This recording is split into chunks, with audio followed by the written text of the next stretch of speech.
Elle est libre de ses mouvements, mais reste visée par deux enquêtes, dont l'une pour aide à l'immigration clandestine.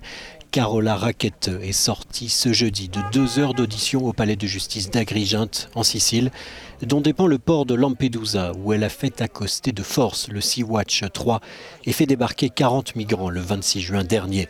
Ses premières déclarations ont pris la forme d'un message à l'Union européenne. J'espère sincèrement que la Commission européenne, après l'élection du nouveau Parlement, fera tout ce qui lui est possible pour éviter que de telles situations puissent se reproduire et que tous les pays européens travailleront ensemble à l'avenir pour accepter toutes les personnes que la flotte civile aura secourues. Le 2 juillet dernier, une juge italienne a invalidé l'arrestation de Carola Rackete, estimant que la jeune femme avait agi pour sauver des vies.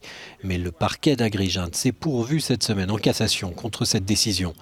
Devenue la cible personnelle du vice-premier ministre italien Matteo Salvini, elle est aussi poursuivie pour résistance aux forces de l'ordre.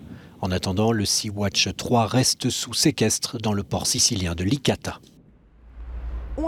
Déclaration brève et concise que celle de Carola Rackete à la fin de l'interrogatoire ici au bureau du procureur d'Agrigente. Un message politique aujourd'hui et à l'heure où la crise migratoire redevient d'actualité dans le débat politique européen.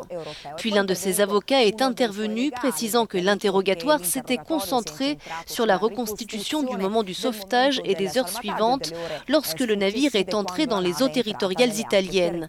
Un sauvetage que l'avocat a défini comme étant bien documenté et régulier.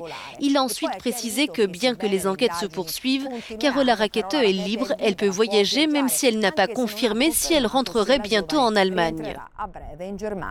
Giorgio Orlandi, Euronews, Agrigento.